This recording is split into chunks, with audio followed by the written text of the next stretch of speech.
Good evening. I'm joined here today by Chief of Detectives Antoinette City, members of the Area 4 Detective Division, Cook County State's Attorney Kim Fox, Deputy Mayor of Community Safety Gary Gatewood, and 28th Ward Alderman Jason Irvin. We're here today to announce first-degree murder charges against a 16-year-old male offender in the murder of a 73-year-old man, Larry Newman. Larry Newman was a U.S. Marine veteran and retired CPD explosives technician. He retired as the longest-serving explosives technician with the Chicago Police Department Bomb Squad. He dedicated his entire professional life to protecting others. As he moved into retirement, he continued to serve his community. He was a pastor who was outspoken about the violence in our neighborhoods. He worked with young people to create a safe environment for them. Last Thursday, Larry was tragically murdered outside his home by two offenders, including the 16-year-old charged today. We're still searching for the second offender. Yesterday, I joined members of the community at a vigil for Larry Newman. It was a great showing of people from the community, from the West Side, and that large number of people who showed up actually showed who Larry was. He was a hero in that community. He was loved by that community. He knew everyone in the community. He still lived within that community when he didn't have to, but it showed how much he cared about the people who live in that neighborhood. And when I say the people who live in the neighborhood, there are some great people living in that community who knew Larry and had nothing but great things to say about him. He was a great officer. He was a Marine, and he served with honor. The heartbreaking thing was when Reverend Paul Sims of St. Michael's Missionary Baptist Church made a statement. Larry was a part of that church for over 30 years. And what he said was that Larry would have done whatever he could to reach out to those two young men who were responsible for his murder. For decades, Larry worked to bring peace to his neighborhood, to show our young people that there is a better way. In a brazen and senseless act of violence, Larry's life was taken from him by the very people he committed his life to helping. Let me start by thanking the Chicago Police Department, the members of our Chicago Police Department, our officers with boots on the ground out there, gathering information, and our Area 4 Detective Division, who have been working. They've been working all night, every night since this happened. And I'm sure they could use some sleep, and well-deserved sleep right now. But just like with other cases, and all the cases across the city, Chicago Police Department, our detective division, takes that seriously. When we look at the loss of life, we know that people are suffering, and what we want to do is bring justice to people. In order for that to happen, we have to hold individuals accountable. And what you see up here today is accountability. Our detectives worked diligently to get these charges approved. So I can't say enough about the work that they've been doing and that they're continuing to do. I also want to thank State's Attorney Kim Fox and the Cook County State's Attorney's Office for coordinating and securing charges against the 16-year-old offender here. I ask everyone in our city to keep Larry Newman's family in their thoughts as they prepare to lay him to rest this week. This is tough on everybody. It's tough on CPD when we look at someone who retired from this department he was a person to be proud of. And to tragically lose your life at the age of 73 after retiring from a job where you gave so much every single day as a member of the bomb squad, you never know when your life is going to end. He's been putting his life on the line since he was a child when he joined the Marine Corps. This is it's a tough day, but we're reporting that we're bringing some type of justice to the family.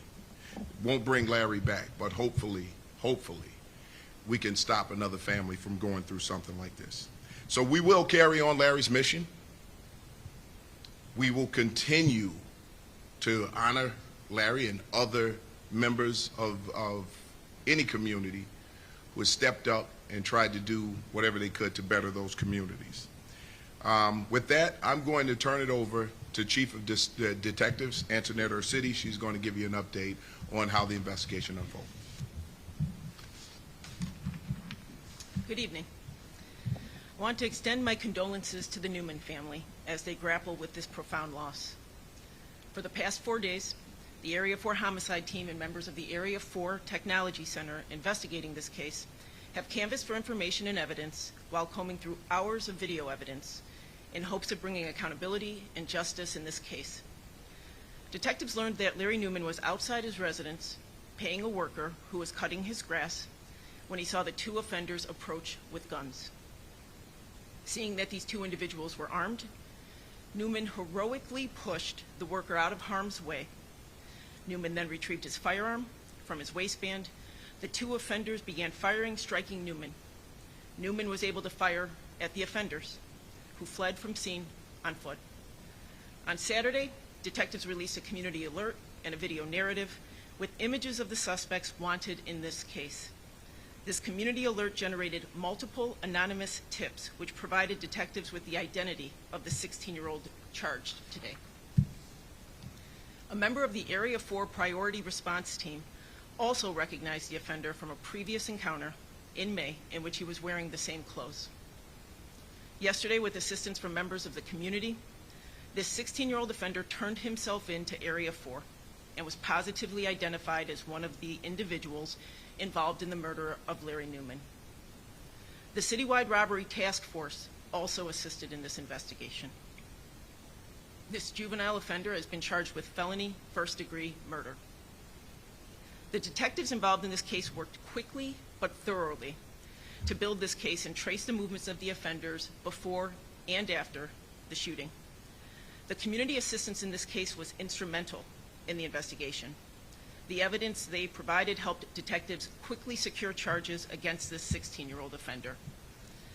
I also want to thank all of our partners, including the ATF and FBI Chicago field officers and the Chicago Police Memorial Foundation and Crime Stoppers, who offered rewards for information in this case.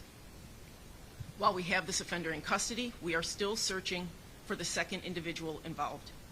We ask that anyone with information to please come forward and submit an anonymous tip at cpdtip.com. With your help, we can hold accountable both individuals responsible for Larry Newman's murder and bring a small measure of closure to the Newman family. Thank you. I'd now like to introduce Cook County State's Attorney, Kim Fox. Good evening. Today, once again, we gather with heavy hearts to announce first-degree murder charges in the tragic murder of retired Chicago police officer Larry Newman. This Marine veteran dedicated nearly 30 years to protecting Chicago's communities.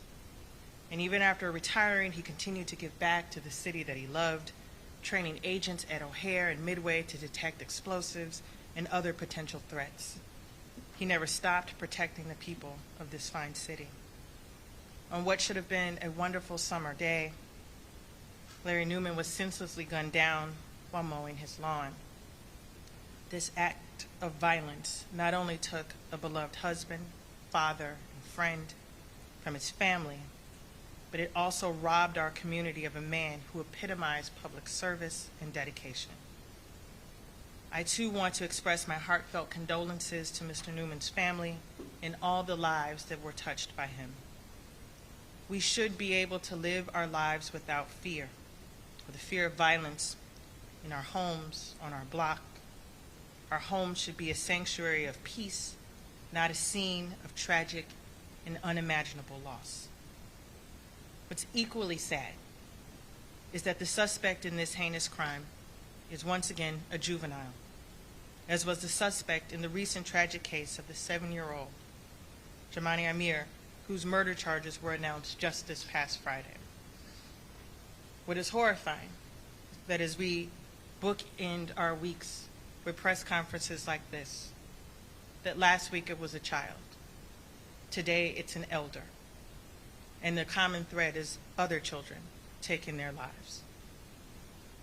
Summertime Chicago brings incredible weather, festivals, and fun activities, but this season has continued to plague us with violent crime.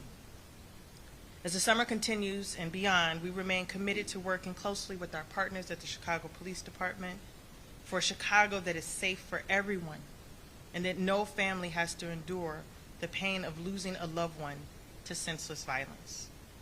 I want to once again thank our partners in the Chicago Police Department, the Area 4 detectives, the federal partners who assisted, and to the men and women of the Cook County State's Attorney's Office Felony Review Unit, who also worked alongside these detectives tirelessly to bring us to this moment, another tragic moment. With that, I turn it over to 28th Ward Alderman Jason Irvin. Thank you, State's Attorney Fox, and thank you to the homicide team in Area 4 for their smart and hard work on this case. I would also like to thank the residents of the West Garfield Park community for their assistance in giving tips that led to the charges that State's Attorney Fox announced today. Believe it or not, I even received calls all the way from California from residents that used to live in West Garfield Park about information on this particular case. And again, thanks to the community that he loved and the community that loved him for making this happen. And again, this speaks to the love that the West Garfield Park residents has for Officer Newman and the love that Officer Newman had for the West Garfield Park community. So again, thanks to the members of the Chicago Police Department for their work on this case, and State's Attorney Fox and her team for bringing these charges today. Now, while we cannot bring Reverend Newman back, we can start the process of accountability for those involved in taking his life. Thank you.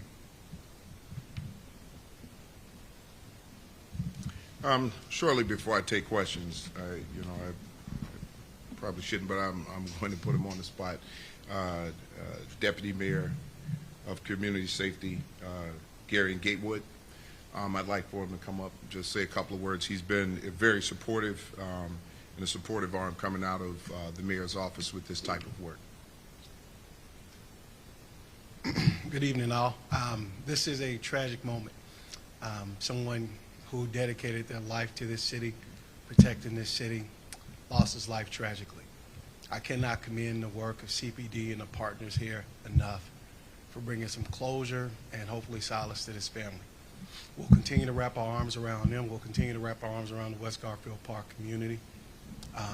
And we will make sure that we can do everything in our power on behalf of the mayor's office to make sure these folks are held accountable. And with that, I'll give it back over to the superintendent. Thank you. With that, we'll take any questions that you have. Hi, Casey Cronus with Fox 32. It was mentioned that the 16-year-old was involved in an encounter in May. Can you provide more details about that encounter? Was he arrested for that or charged with anything in that incident? What I want to remind everyone about tonight is that he's being charged as an adult for the felony murder. Other offenses, given his juvenile background, we're not able to speak much further to that. Thank you. Courtney Sisk, NBC5 News. You had sent out a bulletin with 2 suspects on it. Can you clarify at this point which one you are still looking for? Was it suspect 1 or suspect 2? I'd have to have that alert in front of me. I'm not able to clarify that for you. Okay. Carolyn Gibzanski, Chicago Tribune. State's Attorney Fox mentioned that these weeks are bookended by children taking other people's lives, and I'm wondering what you guys feel can be done to reach these young people who continue to find themselves in these terrible situations? Well, there are several things, right? If we think about parental guidance, why do we have parental guidance? Accountability. And there has to be an accountability factor. And it has to be an accountability factor no matter how young the child is. I think oftentimes what we do is that when we know that we have children who are engaging in small things, those things eventually grow into larger things. And if they go unchecked, those things become greater. So if we have a child that's engaging in robberies, armed robberies, today's armed robber who's 13, 14 years old is tomorrow's murderer at the age of 15 or 16 years old. So there has to be some early intervention when we see young people engaging in violent acts and behavior that they should not be engaging in. If we don't intervene now, we will be announcing felony murder charges for a 16-year-old. So that accountability factor is extremely important.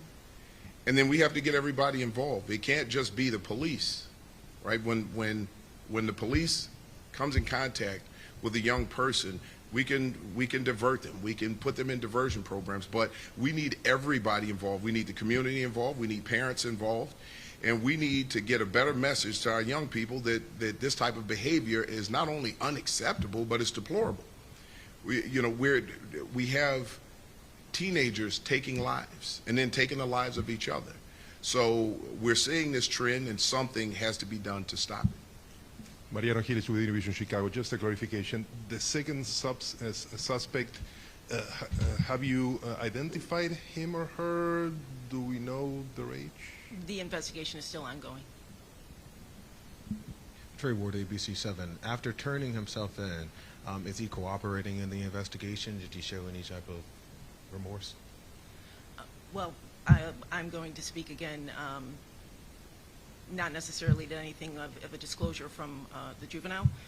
What I really want to emphasize, and I think it's come out in a few remarks, we received an abundant amount of information from the community.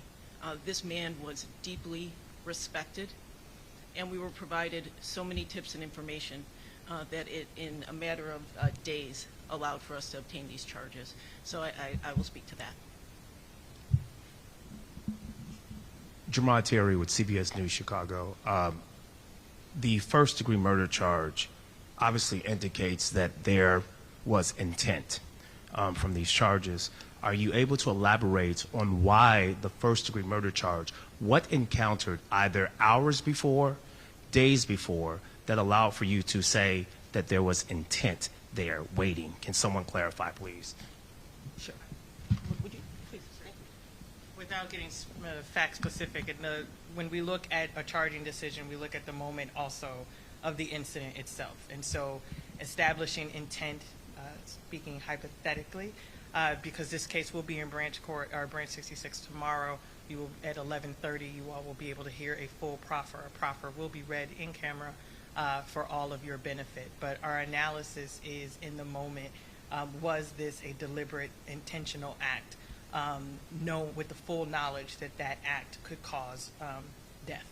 And based on the evidence that was presented in this case, we believe that that act that was committed at that day, at that time, was done with the knowledge that it would cause death.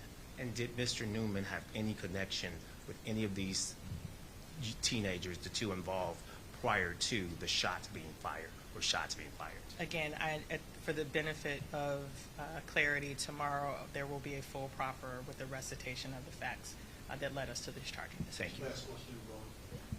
I think most of the questions were actually answered, but I just wanted to clarify. I think Antoinette had said about a lot of different tips come in from the community, but we had heard that the mother of this teenager had played a role in bringing him in and making sure that he turned himself in. Can you kind of speak to that? And then also for the superintendent, you mentioned that Larry Newman had pushed somebody out of the way. Can you kind of speak to what that act of bravery in his last moments as well, please? Thank you. Sure. What I will say from the remarks is, again, the coordination, we had a community member who coordinated. I'm not going to be able to speak any further to the role of the family in this, but I can confirm that we did have a member from the community who accompanied our offender today into the area.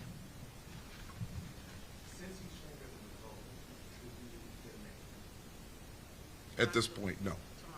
Tomorrow.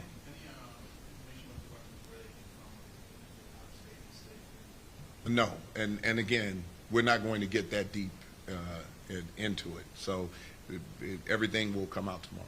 All right. And just to clarify for your question, that information was provided by Chief Ursitti, but I am aware that that Larry Newman did what he's always done, acted heroically, put his own life on the line to try to save the life of someone else.